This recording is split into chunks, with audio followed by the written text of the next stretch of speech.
escuchamos, doctor Ceballos. Señor presidente, muchísimas gracias. Le voy a pedir, presidente, y al secretario de la comisión, se sirvan a habilitarme la posibilidad de compartir pantalla, porque quiero ir ilustrando mis respuestas con la publicación de algunos temas importantes en las páginas web y algunos temas que quisiera compartir en la pantalla. Entonces pido esa autorización para que por favor me la conceda. Con mucho Con mucho gusto. gusto, doctor Ceballos, ya se la autorizamos. Muchas gracias. Mientras tanto, saludo de nuevo a los señores citantes, al senador Iván Cepeda, al senador Antonio Sanguino, al senador Ernesto Macías, a la senadora Aida Yolanda Bello, aunque no es citante, ha participado en este debate, y también a todos los senadores que nos acompañan en este debate. Muy importante aclarar, y en esto quiero dejar una constancia muy clara, señor presidente. La citación y el cuestionario para esta audiencia llegó a las 6:04 de la tarde el día viernes anterior, y de acuerdo con el reglamento que ustedes han citado, tendríamos hasta el día 4, que es el jueves, para dar la respuesta. Sin embargo, la enviamos esta mañana por la plataforma Escribe a las 5:22 de la mañana, y a las 5:45 la reenviamos por email, para asegurarnos que llegara por la plataforma como por email. Entonces quería dejar esa constancia, esa aclaración de que se respondió a un cuestionario que tiene 23 preguntas en un documento que ustedes ya tienen en sus manos de 47 páginas. Ese es un documento que por supuesto nosotros respondimos a tiempo, y que queríamos por supuesto dejar esa claridad, que con respeto por supuesto siempre a los señores senadores, la Oficina del Alto Comisionado para la Paz siempre responde los cuestionarios antes de los debates. De hecho, y lo quiero compartir en la página que ustedes están viendo, aquí está la página web de la Oficina del Alto Comisionado para la Paz, y las respuestas, como siempre solemos hacerlo en las invitaciones y cuestionarios que nos hacen, son publicadas en la página web para que cualquier colombiano pueda leer estas respuestas. Ustedes lo ven aquí en pantalla, está en la primera página de la página web de la Oficina del Comisionado, el documento oficial de mi oficina, en el cual queda constancia de la respuesta del cuestionario por ustedes enviado. Hecha esa claridad, quisiera pasar a ampliar, como usted mismo lo sugirió, las respuestas a las 23 preguntas que se nos formularon. Las preguntas inicialmente están relacionadas con las funciones de la Oficina del Alto Comisionado para la Paz. Estas funciones vienen, señores senadores, desde el año 1994. Fueron modificadas en el año 1998, y recuerdo como si fuera hoy, yo era el secretario de la Comisión de Conciliación Nacional, una comisión de la Iglesia Católica que se encargaba en ese momento de la paz, en un momento muy difícil, en un periodo muy difícil para Colombia, y fuimos partícipes de las sugerencias y de toda la estructuración misma de esta oficina que hoy tengo el honor de dirigir por la voluntad del señor presidente de la República, y en cumplimiento de estas obligaciones legales y constitucionales, como ustedes lo han muy bien mencionado.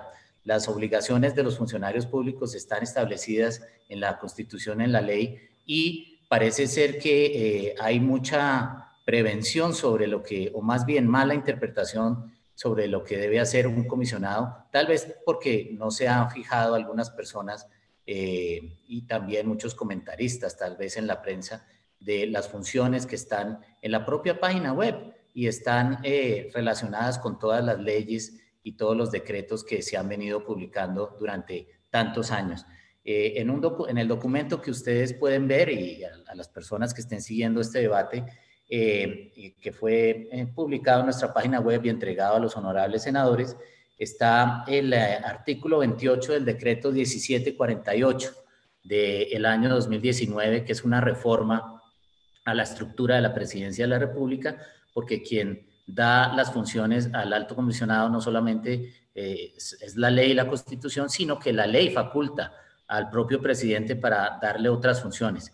En total, las funciones del alto comisionado para la paz, como ustedes lo pueden verificar en la respuesta, son 27 funciones.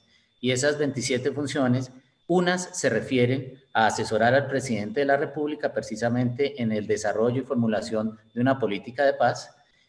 Otra, verificar la voluntad real y de reinserción a la vida civil de los alzados en armas. Esa facultad viene desde los años 90. Desde 1994 se establece esa función con toda claridad, y también participar en las mesas de conversaciones y asegurar el apoyo necesario a los negociadores, convocar los sectores de la sociedad civil en torno al propósito de la reconciliación nacional y propiciar un diálogo intersectorial y territorial. Acá hay un aspecto que tal vez se olvida o tal vez por desconocimiento, no de mala fe, sino que el alto comisionado para la paz no solamente debe estar dedicado a hablar con grupos armados. El alto comisionado para la paz tiene una obligación de diálogo social, intersectorial y territorial para la cultura de la legalidad, la convivencia y para consolidar la generación de insumos, diagnósticos y escenarios prospectivos. Esto es muy importante, tal vez mis antecesores lo han hecho, pero no lo han exteriorizado tanto como yo. Yo, como comisionado para la paz, tengo una obligación de un diálogo territorial e intersectorial para buscar la convivencia y no solamente estar en la disposición, que lo estoy, de entablar diálogos una vez los grupos armados manifiesten esa voluntad real de paz que la ley me exige a mí buscar. Pero la voluntad, por supuesto, tiene que ser expresada con hechos concretos, cosa que, como más adelante lo mencionaré, no ha hecho el ELN y por tanto no hemos podido avanzar en ese posible diálogo. También en esta ley tan importante, en este decreto tan importante que consulta las leyes de la República, está la función de promover, desarrollar y articular en el marco de la política de la legalidad, la convivencia, escenarios de participación y diálogo orientados a la construcción de paz que promuevan confianza, legalidad y convivencia y reconciliación. Si ustedes hacen un repaso del cuestionario y ustedes lo pueden ver en la página web, nuestra oficina ha venido fortaleciendo los espacios que se conocen como consejos territoriales de paz. Y eso es desarrollo del acuerdo de paz. Ustedes verán, y ustedes son unos grandes conocedores del contenido de los acuerdos de paz, y una de las cosas más importantes que se mencionan en esos acuerdos es la necesidad de construir una política de convivencia, de reconciliación, y eso no se hace desde una oficina, eso se hace en las regiones. Nosotros tenemos, señor presidente y honorables senadores, enlaces de nuestra oficina en todos los departamentos de este país. La oficina del Alto Comisionado para la Paz tiene enlaces especialmente en las zonas que tienen mayor dificultad y mayores conflictividades. Tenemos un equipo maravilloso de personas, muchas de ellas, y ustedes lo pueden comprobar, vienen de gobierno anterior, personas que permanecieron en nuestra oficina para ayudarnos a realizar esta función que yo tengo del diálogo intersectorial y territorial. En esa materia nosotros hemos pasado de 60 consejos comunitarios, consejos locales de paz, 60 recibimos cuando entramos al gobierno, hoy tenemos 528. Como ustedes entenderán, eso implica un trabajo enorme de presencia en las regiones. Nosotros acompañamos a los alcaldes, acompañamos a los gobernadores. Hoy 32 departamentos de este país tienen un consejo departamental de paz y eso es fruto de un trabajo inmenso de toda mi gente, a quien saludo y que está siguiendo este debate y a quien felicito porque tienen un compromiso enorme por acompañar las regiones y escuchar a los miembros de los consejos municipales de paz para explicarles quiénes hacen parte de esos consejos. Ahí están todas las fuerzas vivas de un municipio. Ahí en un consejo municipal de paz están los representantes de las víctimas, están las mesas de derechos humanos, están por supuesto los representantes de los grupos minoritarios, LGTBI, también están los comerciantes, también están los tenderos y también por supuesto están las fuerzas sociales y los líderes y lideresas presentes en esos consejos. Entonces, para aquellos que solamente quieren limitar o quieren ver una de las funciones del comisionado de paz solamente concentrado en entablar diálogos con grupos armados, que, insisto, tengo esa voluntad, siempre y cuando los grupos armados la tengan también, hay otra función muy importante y es este diálogo social intersectorial y el fortalecimiento de la convivencia. Es que se nos olvidó que una de las funciones importantes que se deriva no solamente de los acuerdos de paz, sino de la historia y de la tradición de los comisionados de paz, es construir convivencia, prevenir conflictividades y, por supuesto, avanzar en la reconciliación. Y eso solamente se hace en un trabajo con la sociedad, insisto, 528 consejos municipales de paz y 32 consejos departamentales de paz fortalecidos a partir del inicio del gobierno del presidente Duque. También hay otras funciones importantísimas. Una es ejercer la Secretaría Técnica del Consejo Nacional de Paz. El Consejo Nacional de Paz, para los que tal vez no lo conocen, es una entidad creada desde 1998. También hice parte de ese momento histórico tan importante de creación de ese consejo.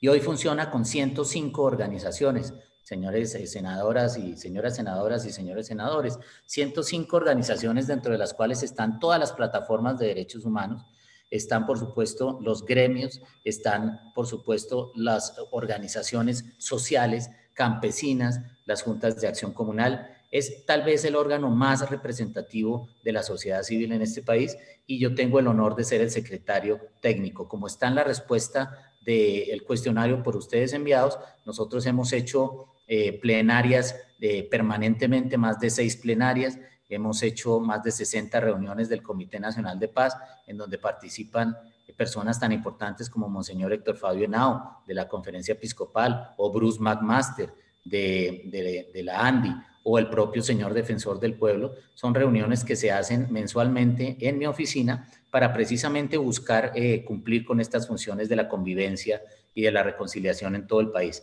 También hay una función importantísima y es coordinar con las autoridades departamentales muchos de los temas que tienen que ver con la convivencia y también con la implementación de los acuerdos. Ustedes en su cuestionario indagaban sobre las funciones que yo tengo frente al acuerdo. Yo acompaño al doctor Emilio Archila y es un honor hacerlo en el cumplimiento de las obligaciones derivadas del acuerdo y en la implementación. Él tiene unas funciones, pero yo tengo otras muy concretas y quisiera que los señores senadores tuvieran el tiempo algún día de repasar los informes de la Comisión de Verificación de Naciones Unidas, donde reconocen y felicitan la labor del Alto Comisionado para la Paz en una de las funciones más importantes que tal vez ustedes no han tenido la oportunidad de repasar, pero es la verificación de la pertenencia de los excombatientes de las FARC a ese grupo. Nosotros hemos hecho un esfuerzo enorme. Esta oficina ha certificado más de 500 miembros de las FARC después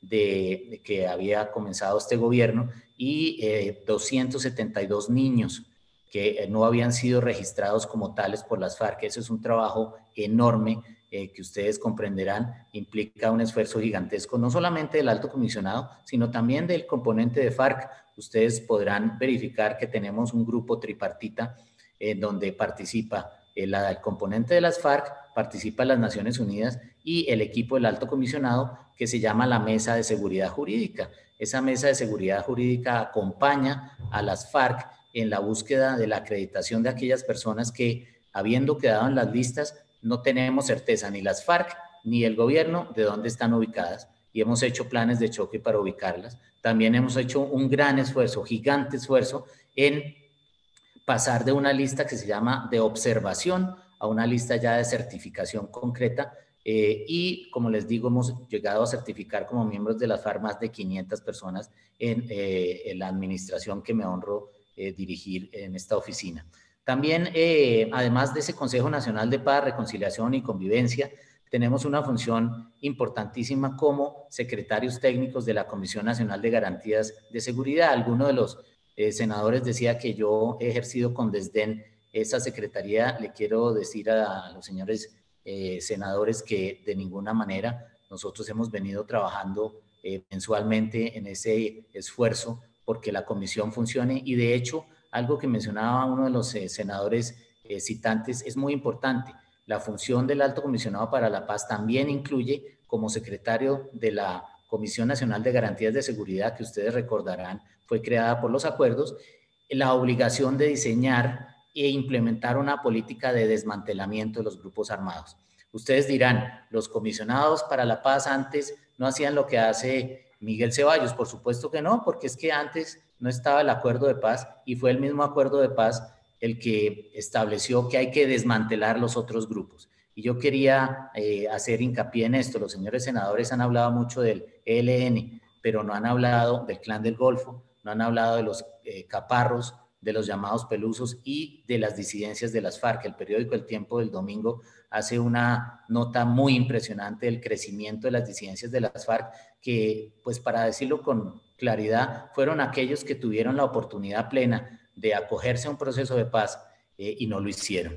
Ahí está el señor alias Gentil Duarte, el señor Iván Mordisco. ¿Ellos quiénes eran? Pues miembros de las FARC y siguen siéndolo de acuerdo con lo que ellos mismos afirman. Y doloroso también lo que sucedió, y quisiera recordar este desafortunado hecho, y es que Jesús Santrich, Iván Márquez, alias El Paisa, alias Romaña, traicionaron el proceso de paz, ellos lo traicionaron y crearon nuevos grupos que hoy acechan a las comunidades en todas las regiones de este país. Yo quisiera aprovechar este espacio, señor presidente, para reclamarle a aquellos que tuvieron la oportunidad de la paz y ahora la traicionan, para que dejen las armas, para que dejen que los acuerdos que ustedes tanto insisten en que deben ser implementados de la manera más adecuada y efectiva, y estoy de acuerdo en ello, se puedan implementar. La voluntad de un gobierno como el del presidente Duque es absolutamente clara en la implementación, pero hay muchos actores armados, incluidos el señor Santrich, el señor Márquez, que están obstaculizando la implementación de los acuerdos y que ellos mismos ayudaron a construir, y eso sí que es desafortunado.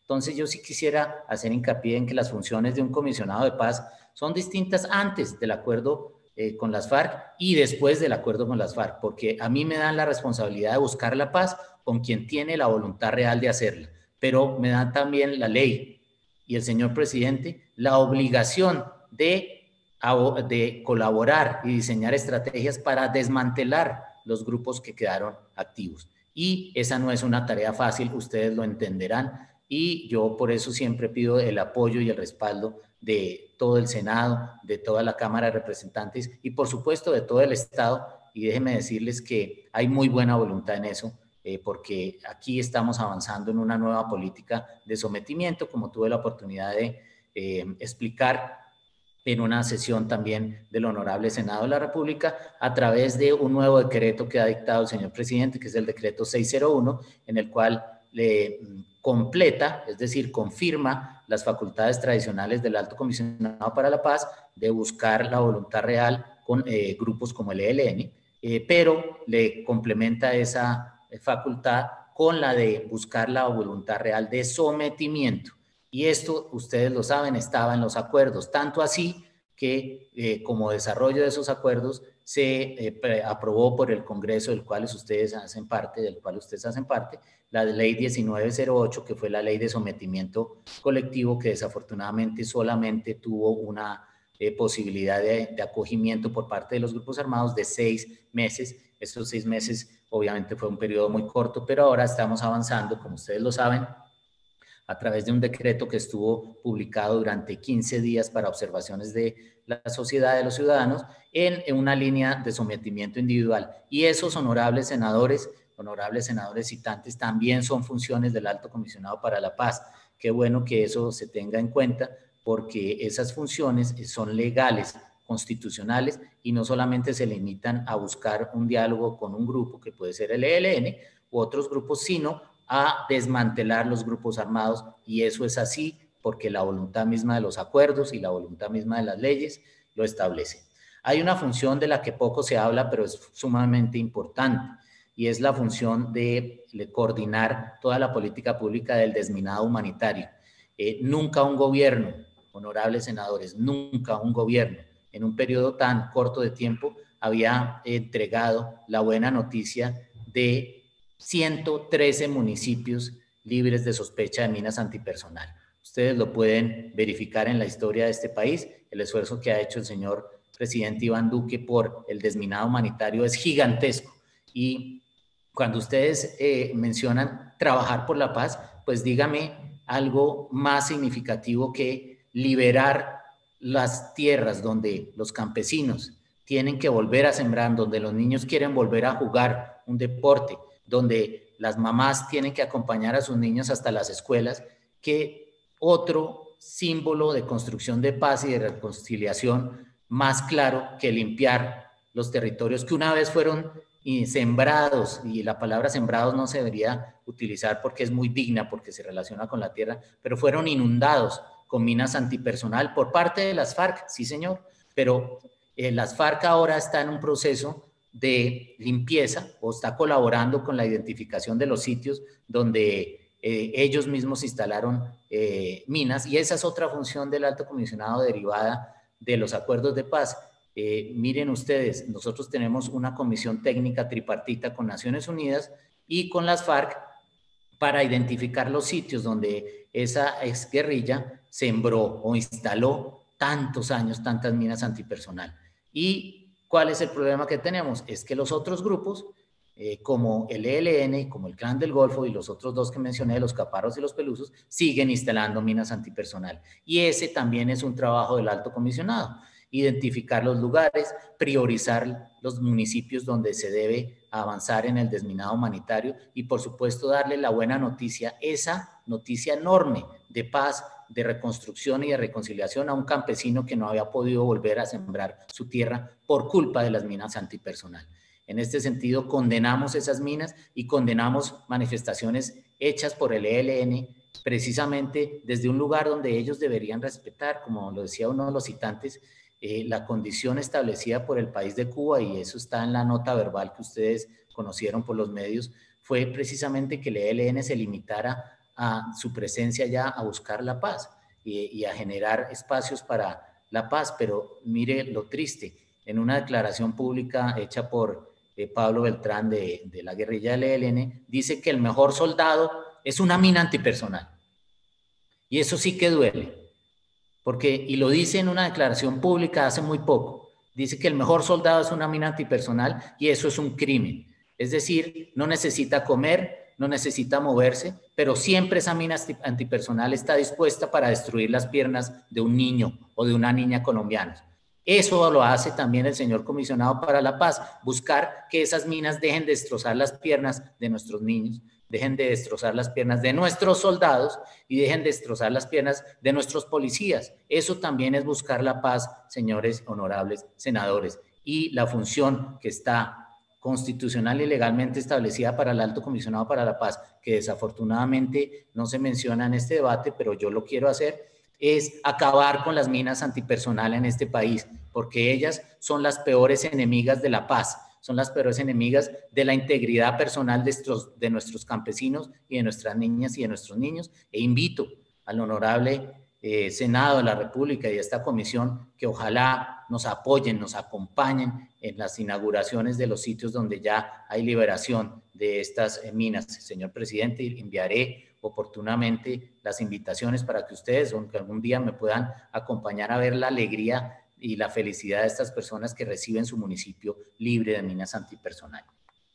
Hay también otras funciones importantísimas que se relacionan con algo que ustedes han presentado en su cuestionario, y es la pedagogía para la paz.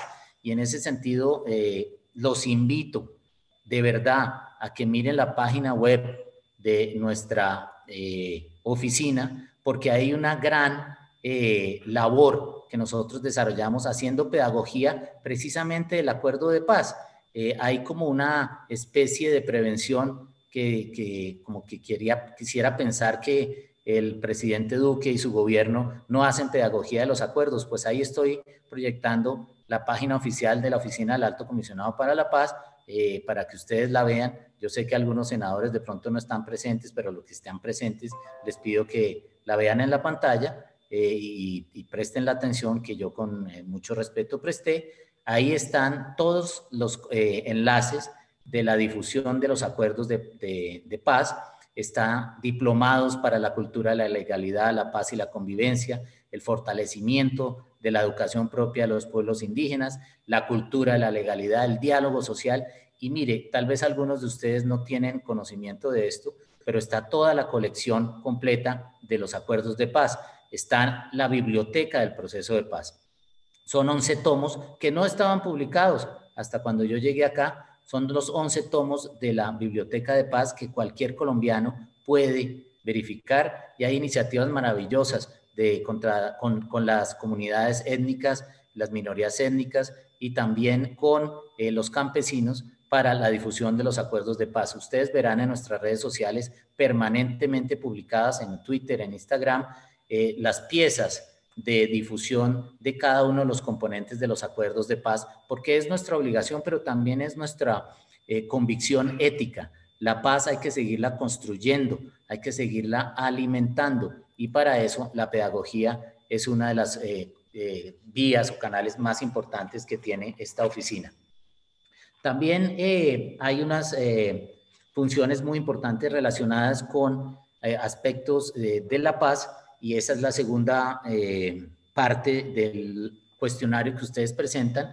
Entre la página 11 y la página 32 de nuestras respuestas está toda la mención de los puntos concretos, porque ustedes preguntaban cuáles son los puntos concretos que corresponden a la oficina del Alto Comisionado relacionados con la implementación de los acuerdos, y en estas páginas de la 11 a la 32 están punto por punto de lo que el comisionado hace, y sería muy bueno y yo aprovecho este espacio realmente para que el país conozca todo lo que hace el gobierno del presidente Duque en la implementación de la paz, no solamente lo relacionado con las funciones del doctor Archila, que hace un excelente trabajo.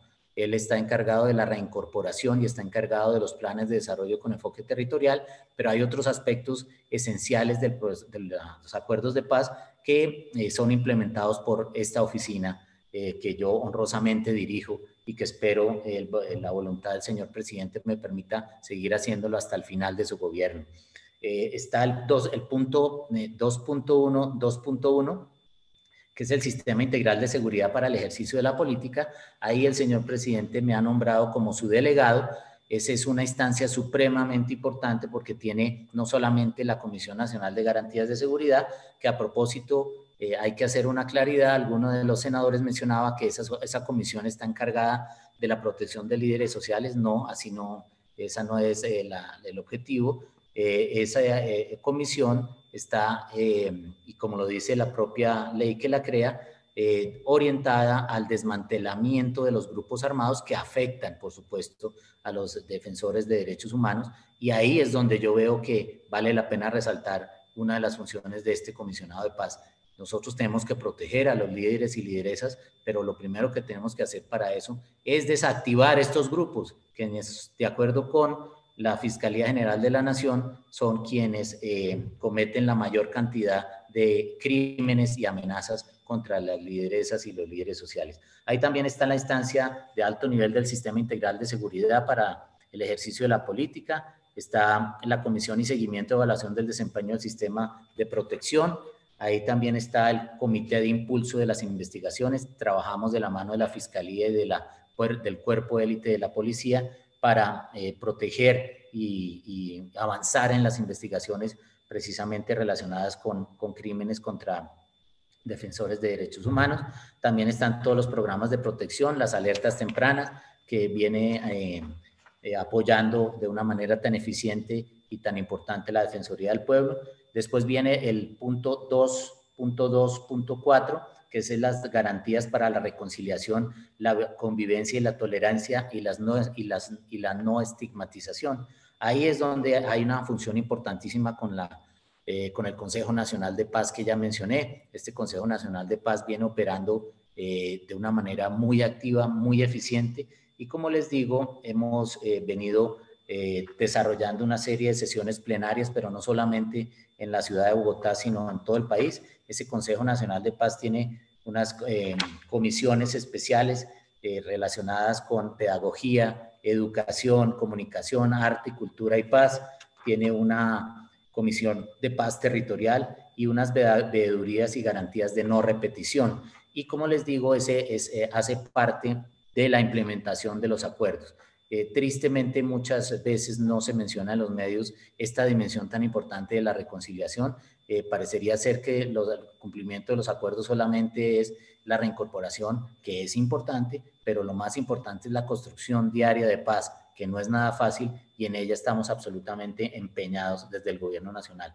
También está otro punto de la implementación de los acuerdos de FARC, que es el 3.1.7, que es importantísimo, señores senadores, y es el de la dejación de armas.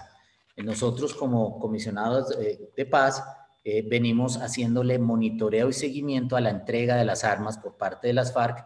Estuvimos en toda la finalización de la entrega de las llamadas caletas. Hicimos un trabajo de verdad muy serio con el componente FARC y también hicimos un trabajo muy serio con la fuerza pública.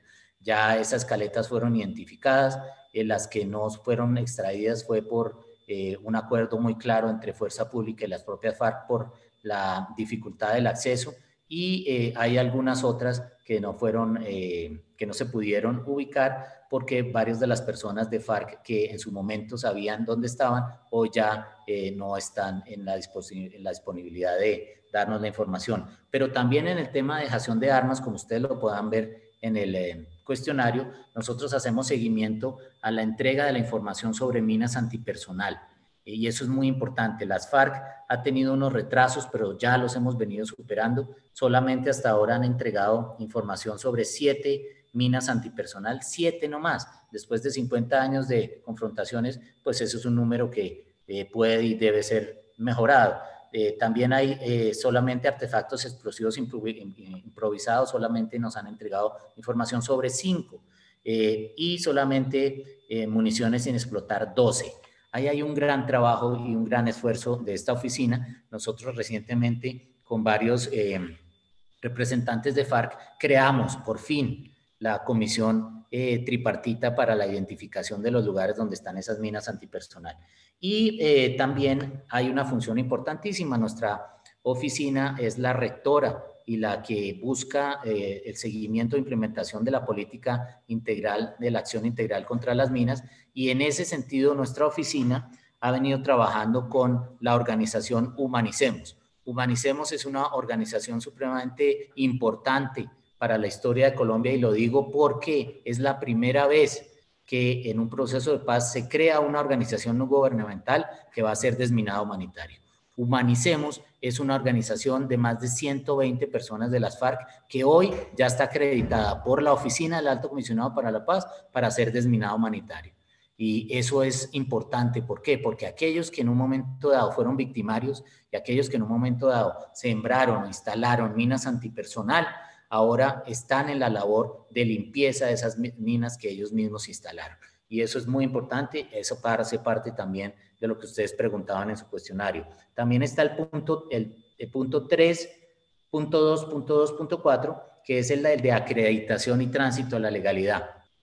Esta es una función enorme de esta oficina. Nosotros tenemos que resolver aquellos asuntos relacionados con la acreditación de quién hace parte o no del grupo armado de las FARC, pero también esta oficina tradicionalmente durante años ha hecho esa acreditación con los distintos procesos que han venido desarrollándose en este país, como el de justicia y paz. Nosotros todavía recibimos solicitudes frente al proceso de justicia y paz, pero también frente a la pertenencia o no de personas a grupos armados como el ELN, porque déjeme decirle que ya van 4.800 personas que se han desmovilizado y habían sido parte del ELN. De las FARC se desmovilizaron 19.800 personas antes de la firma de los acuerdos, y todas esas certificaciones, por supuesto, hacen parte de mi oficina. Nosotros recibimos cerca de 1.000 solicitudes a la semana sobre temas relacionados con acreditación, no solamente de personas relacionadas con las FARC, sino de todos los procesos de paz anteriores. Es un trabajo enorme. Como les digo, este gobierno y mi oficina ha acreditado 585 personas de FARC que estaban en cierto limbo, en cierta inseguridad jurídica, y lo hemos hecho de la mano con Naciones Unidas y con el componente FARC. También hemos identificado que había 272 niños que no habían sido declarados como tales. Eso es un problema enorme. ¿Por qué? Porque tuvimos que revisar todas las resoluciones y tuvimos que desvincular a unas personas que tenían derechos como víctima, pero como víctima menor de edad. y los derechos y los beneficios para una víctima menor de edad son distintos a aquellos que puede tener como adulto. En este caso, aquellos que fueron acreditados como menores pasan a una categoría distinta porque habían sido registrados como adultos y no habían sido registrados como menores. Eso los hace ahora tener una calidad nueva, que es la calidad de víctimas. Y por tanto es muy importante la labor que ha hecho nuestra oficina en ese sentido. El otro punto es el 3.2.2.5, que es relacionado con la reincorporación de los menores de edad. Como les mencionaba, ahí tiene una función importantísima la oficina, ya lo mencioné. Y finalmente, la Comisión Nacional de Garantías de Seguridad, que ya lo mencioné, ahí están todas las reuniones que nosotros hemos hecho, tanto plenarias como técnicas, como regionales. Ha sido un trabajo enorme durante estos meses de gobierno y como ustedes lo verán en el cuestionario, está explicado cada uno de los puntos que había mencionado. Hay un aspecto importantísimo que desarrolló nuestra oficina y fue el programa de televisión Mimbre. Ese programa de televisión era parte de la obligación de los acuerdos de paz y lo desarrollamos en la mayoría de sus programas, si no todos, lo que correspondió a este gobierno, con mi oficina y el componente FARC. Ese era un programa institucional donde había una gran difusión de los acuerdos de FARC y el gobierno y llegamos con éxito a la publicación de 573 videos en los cuales hubo 782 suscriptores, en Instagram 129 publicaciones, en Facebook más de 200 y en Twitter más de 3.200 seguidores permanentes a este programa Mimbre, que era un programa que hacíamos, que producíamos conjuntamente las FARC y la Oficina del Alto Comisionado para la Paz. De resto, pues son preguntas relacionadas con la difusión. Ustedes ya vieron, nuestra página web es suficientemente clara en ese sentido. El otro bloque de preguntas están relacionadas con la negociación con el ELN y en ese sentido, pues la política del presidente Duque ha sido absolutamente clara.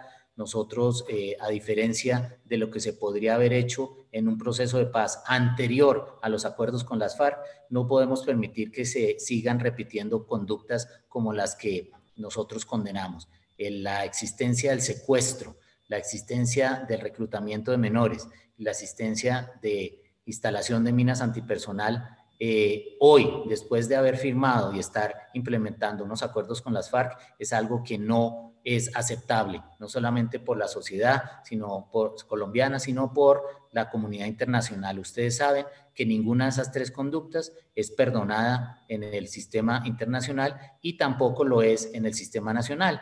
Hay ya sentencias y decisiones de la propia JEP en las cuales están negando la amnistía a aquellos exmiembros de FARC que han instalado minas antipersonal. No es amnistiable. Entonces, mal podría el alto comisionado decirle al ELN, hombre, sentémonos y usted siga sembrando minas antipersonal mientras usted y yo hablamos para que le destrocen las piernas a los niños y a los campesinos colombianos. Eso ya no es admisible. Eso no puede ser parte de la agenda de una mesa de negociación. Tampoco puedo yo sentarme con los señores del ELN a decirles, hombre, sigan secuestrando colombianos mientras nosotros miramos a ver cuánto nos demoramos en construir una agenda de paz con ustedes, porque esa ha sido la tradición. Y aquellos que me comparan a mí con anteriores comisionados de paz, ustedes conocen muy bien la historia. Este país no ha llegado nunca a nada con el ELN. Desafortunadamente esperamos nosotros sí llegar a algo y por eso queremos insistirle a ese grupo que tome en serio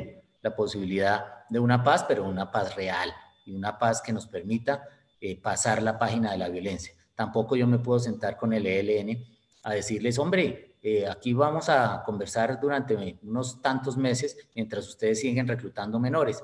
Eso sí que es una violación tremenda al Estatuto de Roma. Ustedes saben que las primeras sentencias impartidas por ese importantísimo tribunal fueron contra criminales de guerra del Congo, especialmente el señor Tomás Luanga Dihilo.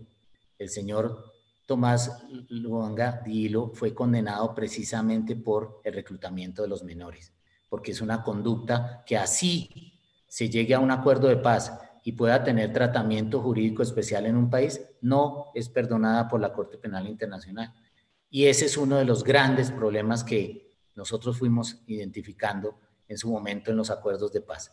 Nosotros tenemos la obligación de decirle al mundo y decirle al ELN y decirle a los colombianos la verdad. El secuestro no se perdona en los tribunales internacionales. El reclutamiento de menores no se perdona. Y la instalación de minas antipersonal tampoco se perdona, porque los tres son crímenes de guerra. Los tres son considerados como delitos contra el género humano. Y yo mal podría engañar al pueblo colombiano y engañar a una futura o posible contraparte diciéndoles, venga, nos sentamos y yo le perdono esto, porque pues obviamente no es perdonable. Habrá caminos de transicionalidad como los hubo y existen con las FARC, pero recuerden, la JEP no perdona delitos. La JEP hace un trámite y hace un proceso y al final toma una decisión judicial. Y en ese sentido valoramos y respetamos el trabajo de la JEP y por eso lo apoyamos con todo lo que nosotros podemos desde el Estado. En el tema de la negociación ya se ha mencionado varias veces el tema relacionado con los protocolos. Nosotros hemos sido absolutamente claros en este gobierno. No hay protocolo que esté por encima de las obligaciones internacionales, también derivadas del Pacta Sunt Servanda, como lo mencionaba alguno de los senadores citantes. Pacta Sunt Servanda quiere decir que los tratados suscritos por un país se respetan, pero siempre, y he tenido el honor de ser profesor de Derecho Internacional durante más de 30 años, siempre la fórmula Pacta Sunt Servanda está acompañada de otra palabra, y es la buena fe. Los tratados internacionales tienen que cumplirse, sí, senadores, pero de buena fe. Y en ese sentido, yo creo que hay que resaltar de nuevo lo que menciona la nota verbal del país de Cuba, que ustedes han mencionado varias veces, y en ella el propio gobierno de Cuba dice con toda claridad que la condición que ese gobierno le estableció al grupo del ELN para la permanencia en la isla fue que estuviera estricta y únicamente, son las palabras utilizadas por el propio gobierno de Cuba, que estuvieran ahí estricta y únicamente para buscar negociar la paz. Nosotros entendemos que cuando el ELN, a través de su comando central y su dirección nacional, reconoció la autoría del asesinato de 22 civiles en una escuela de estudios, pues lo reconoce todo el grupo. Y en ese sentido, nosotros vemos que las normas de derecho internacional y el jus gentium, el derecho de gentes, deben estar por encima del asesinato.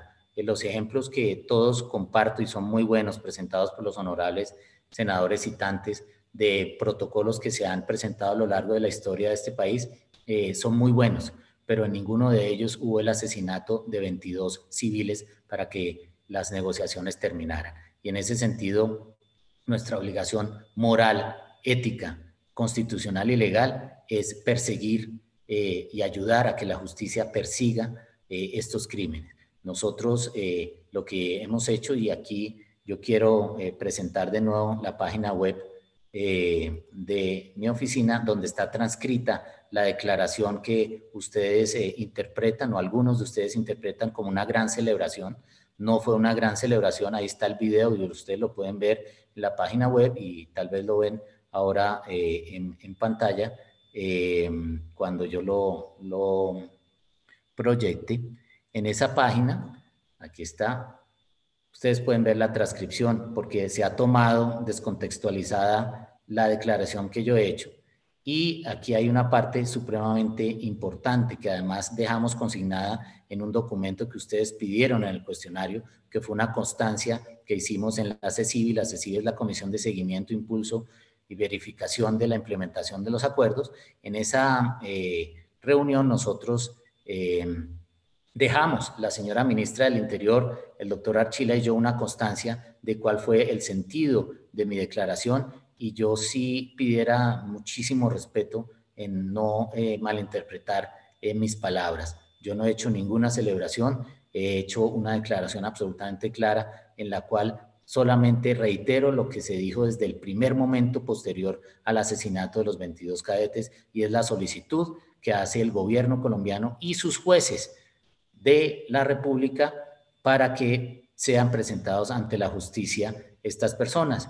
Y aquí dice textualmente, esta respuesta del gobierno de Estados Unidos apoya la posición que ha tenido el gobierno colombiano y seguirá teniendo, exigiéndole a todos los países en donde hacen presencia miembros del ELN o de las disidencias de las FARC que hagan entrega a la justicia de estas personas. Porque este no es un tema solamente del ELN o de Cuba, este es un tema de los países como Venezuela, y ustedes lo saben, acogen personas que hacen parte del ELN y acogen personas que hacen parte de los grupos disidentes. Y me preguntarán de dónde sabemos que esto es así, porque las mismas personas dan declaraciones desde Cuba o dan declaraciones desde Venezuela, y en ese sentido son ellos mismos quienes ponen en aprieto a esos países. Y en ese sentido yo quisiera volver a reiterar: la condición puesta por Cuba para la presencia del ELN en su territorio fue limitarse a los temas de paz y no a unos temas que nosotros estamos viendo tristemente, y respetan al propio país de Cuba, porque quien más irrespeta a Cuba es el ELN. El ELN tenía unas condiciones para estar ahí y el ELN está violando los protocolos que tanto alega defender él mismo, y está violando la buena voluntad de un país al que por supuesto que le agradecemos su buena voluntad de paz, y es que nadie ha dicho que eso es distinto. Quien está violentando, por supuesto, la buena fe manifestada por Cuba es el propio ELN, al irrespetar al país en el cual está ubicado, al diseñar un acto criminal del tamaño del asesinato de 22 jóvenes, al diseñar estrategias para desincentivar, eso sí lo podemos decir con toda claridad, la voluntad de paz. Es que los ataques que genera el ELN contra el Estado colombiano, las manifestaciones en las cuales denigra de los funcionarios públicos, incluido el alto comisionado, esa especie y esa palabra que muchos utilizan un poco con ironía de que es el comisionado de la guerra, tuvo origen en el ELN.